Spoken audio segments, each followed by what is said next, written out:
பொக்கிஷம்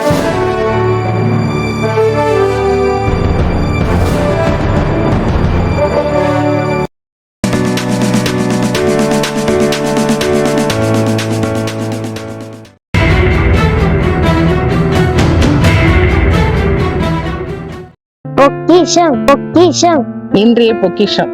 தேவன் நம்மை உருவாக்க நினைத்த வலிமையான மனிதனாக நாம் எப்படி ஆகலாம்? அதற்கான ஒரே வழி, நம்மை முழுமையாக தேவனுடைய கைகளில் ஒப்படைத்து அவருடைய வல்லமையினால் கிருபையினாலும் நம்மை வலிமையாக்கும்படி அவரிடம் கேட்பதே.